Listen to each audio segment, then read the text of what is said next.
쌤, 다 공부할 수는 없습니다. 스피킹만 잘하는데 그래도 문법 최소한 알아야 될 게 뭐가 있습니까? 라고 한다면 우선 문장의 오형식은 용어 아무리 진부하다 누가 어떻다 얘기해도 알아야 됩니다. 1, 2, 3, 4, 5형식. 이거는 김조우 영어야 채널에도 있고 저희 영어 독립에도 문장의 형식에 대해서 설명 많이 했습니다. 꼭 보십시오. 두 번째, 전 중요한 게 시제라고 생각합니다. 시제라는 게 단순히 현재도 있고 미래도 있고 미래 진행도 있고 그 다음에 과거도 있고 현재 완료도 있어요. 특히 한국 사람들이 완료 시제에 굉장히 취약합니다. 왜냐하면 한국말의 완료가 별로 발달이 안 돼 있어. 한국말은 상태를 나타내는 말이 발달이 안 돼 있습니다. 야, 그거 다 해놔. 그냥 이렇게 얘기했는데 물론 그 안에 상태가 조금 숨어 있지만 영어만큼 섬세하지가 않아요. 근데 시제는 왜 중요하냐? 모든 문장에는 동사가 있는데 그 동사에는 때로는 ed를 붙여야 되기도 하고 때로는 will을 붙여야 되기도 하고 때로는 have pp를 붙여야 되기도 하고 때로는 will be ing를 붙여야 되기도 하거든요. 따라서 시제를 건너뛰고 말을 정확하게 할 수는 없습니다, 여러분. 그 다음 적어도 구와 절에 대한 개념은 가지고 있어야 됩니다. 구와 절. 구는 뭐냐? 딴 거 없습니다. 명사구, 전치사구 뭐 이런 것들이 있는데 쉽게 얘기해서 주어 동사가 다 갖춰져 있지 않은 짧은 의미 덩어리라고 쉽게 생각하시면 돼요. 즉 뭐냐 하면 the tall man in the corner, 코너에 있는 저 키 큰 남자, 여기까지가 하나의 구인데 우리가 스피킹 연습할 때도 문장 다를 하려고 자꾸 연습을 할 게 아니고 이렇게 의미 단위로 the tall man in the corner, the tall man sitting in the corner 이렇게 하거나 자, 헬스장 가기 전에 너 주로 뭐 먹니? 라고 하면 다 문장을 하기 힘들면 구라도 입에서 자꾸 내뱉는 연습을 할 수 있어야 되는데 구가 뭔지는 알아야 될 거 아니에요. 그럼 before the gym이라고 하는 겁니다. before the gym. 이게 하나의 의미 덩어리고 절이라고 하는 것은 뭐냐면 이게 또 길게 얘기하면 너무 복잡해지거든요. 주어 동사와 이런 것들을 다 갖춘 한 문장을 절이라고 합니다. 예를 들어 나는 간다 헬스장에 출근하기 전에 이러면 I go to the gym. I usually go to the gym before work. 이렇게 하는 게 하나의 절이거든요. 그 절, 이 개념은 적어도 가지고 있어야 영어 스피킹을 연습할 수 있는, 시작할 수 있는 토대와 준비가 되어 있는 거다. 이렇게 보는 겁니다. 그 다음 여러분, 스피킹할 때 은근히 많이 쓰이는 것들이 뭐냐 하면 이런 것들이에요.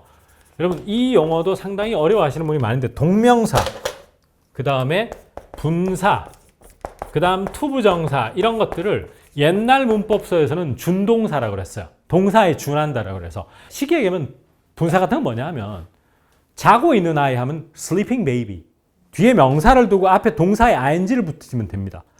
깨진 유리 하면은 수동의 느낌이에요. 그럼 broken window 이런 것들이 분사인데 그런 걸 쓸 일이 꽤 많다는 거죠. 영어를 얘기하다 보면. 그리고 투부정사는 사실은 종류는 무지막지하게 많은데 우리가 하다못해 I want to go to 어디 하는 것도 다 투부정사이거든요. 그래서 이 투부정사도 사실은 김조우 영어야 채널에 다 설명을 해두긴 했습니다. 영상에서 한번 참고해 주시면 좋을 것 같고요. 그 다음에 또 하나 여러분 이 얘기는 안 하려고 그랬는데 너무 중요해요. 부사절. 여러분 부사절은 매일 써야 되는 친구거든요. 왜냐하면 여러분 이게 좀 어려울 수 있는데 부사절에게 이렇게 골치 아프게 생각하지 마세요. 시간 when이죠. after죠. before죠. until이죠. 시간이에요. 이유는 뭐죠? because, since, as, now that 이런 게 그 이유를 나타내는 거예요. now that 쓰는 사람 본 적이 없어요. 근데 이런 것을 써줘야 소통이 원하는. 자, 이제 우리 유튜브 영상 촬영도 끝나고 수업 끝나서 회식 갈까요? 여러분, now that it's over 이렇게 얘기해야 되는데 전혀 못 써. 우리는 그 결과 뭐만 쓰는 영어를 하다. 이건 중급용이에요. 부사절은. 기초는 부사절까지 공부하면 안 돼. 제가 볼 때. 왜냐하면 기초는 and but so 가지고 해도 돼. 중급은 내 영어는 왜 자꾸 두 문장으로 쪼개져요 하는 사람은 부사절 못 써서 그래요.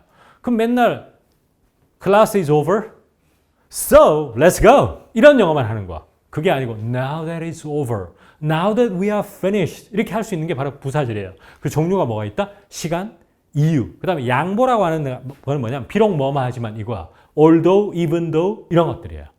쓸 일이 꽤 있어요. 그 다음에 이런 것들이 있잖아요. 저는 꼭 필요한 경우 아니면 차 안 가지고 다닌다. 이러면 I don't drive unless I really have to. unless라는 것을 쓰는 사람 많이 못 본 이유가 한국 교육 환경에서 unless를 매우 강조하지를 않았어. 독해할 때 빼고는. 근데 원어민들 진짜 unless 같은 거 많이 씁니다. 그리고 여러분들이 그토록 아는 if절 이런 거 다 부사절이에요. 오케이? 자, 그래서 부사절 언제 기회 되면 꼭 공부하셔야 돼요. 그 다음 정말 중요한 게 있어요. 가정법을 모르고는 영어 스피킹 할 수가 없어. 제가 예전에 뭐라고 그랬습니까? 제가 원어민에게 저하고 이번에도 책 한번 예문 만들어 봅시다. 하니까 영광이죠. 그렇게 주시면 영광이죠 할 때 I would be honored 할 때 would를 못 쓴다는 얘기예요. 그냥 I honor 이렇게 영어를 할 수밖에 없다. 뒤에 중간이 막 흔들리기 시작한다. 그래서 가정법 너무너무 중요해요. 그리고 또 하나 여러분 문법 종류가 너무 많은데 전치사 있잖아요. 세상에 존재하는 모든 전치사를 다 공부할 수는 없어. 그런데 여러분 적어도 이런 걸 해놔야 되는 거야. 몇 살 때 하면 s를 쓰고 at 25 이렇게 쓰고 나 20대 할 때는 in my 20s라고 쓰고 고유명사 회사 앞이나 이럴 때나 광화문이나 이럴 때 무조건 s 쓴다. at to some place 이렇게 쓴다. 근데 우리가 동네 할 때는 in을 쓰는 게 원칙이에요. I live in 강남 이렇게 쓰죠. 그런 기본적인 것에서부터 이런 거 있지 않습니까? 제가 좀 어려웠던 거 있지 않습니까? 좀 어려운데 공간 면에 붙어있는 건 on the desk 맞아요. 그죠? 쉬워요. 근데 살짝 떨어져 있는 건 over예요. 따라서 hanging over 이렇게 쓰거나 아니면 숯불에 구워야 고기는 제맛이 난다 할 때 meat tastes best when it's grilled over charcoal 이라고 할 수 있어요. 결국 이것은 이론적 지식을 넘어서서 그동안 you should use charcoal 숯불 써! 이렇게 영어 하던 것을 좀 더 세련 있게 바꿀 수 있는 게 전사거든요. 부사절 공부하고 가정법 너무 중요하다. 그 다음에 동명사, 분사, 투부정사, 시제 너무 중요하다. 문장의 형식 알아야 된다. 구화절. 그 다음에 전사 공부는 해야 된다. 이 정도까지가 제가 말할 때 필요한 문법이라고 보는 겁니다. 물론 다 하면 좋겠죠. 이외에도 어떤 분이 도치라 그랬고 또 많죠. 분사 공문도 있고 하지만 그걸 다 알고 스피킹을 하기는 힘들다. 그런 생각이 좀 듭니다.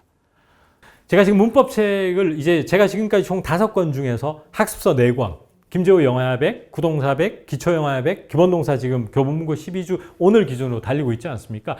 많이 사랑받고 있어요. I'm actually in high demand. 자, 그런 상황인데 이제 문법책을 쓰고 있습니다. 사실 좀 진작 원고를 퇴고를 했었어야 되는 시점인데 여러 가지 또 고민도 많고 또 어떤 구도를 맞춰서 어느 정도로 여러분들 특히 너무 아카데미가 문법책을 좀 쓰기 싫더라고요. 말하고 쓰는데 도움이 되는 그런 문법책을 쓰기 위해서 제가 지금 쓰고 있는 문법은 설명만 하는 문법이 아니에요. 꼭 연습을 하는 겁니다. 예를 들어 will be ing 오늘 최근에 배웠잖아요. 언제 arrangement, plan, 스케줄 얘기할 때는 will be ing가 좋다. 근데 아무리 will be ing를 외웠어. Will you be joining us for dinner? I will be joining you. 외웠는데 입에서 안 나와. 그것만큼 속상한 일이 없더라고요. 저는.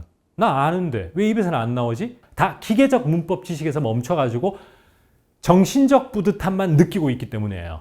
그거를 이겨내기 위해서 결국 생활형 예문이 중요한 것 같더라고요. 저는. 그래서 요번에 안 그래도 우리 저 코엑스에서 뭐 하는데 옵니까? 오실 건가요는 are you going to나 will you예요.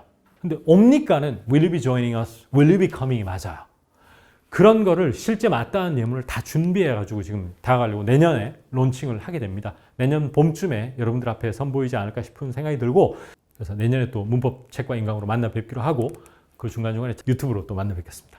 감사합니다. 고생하셨습니다. 감사합니다.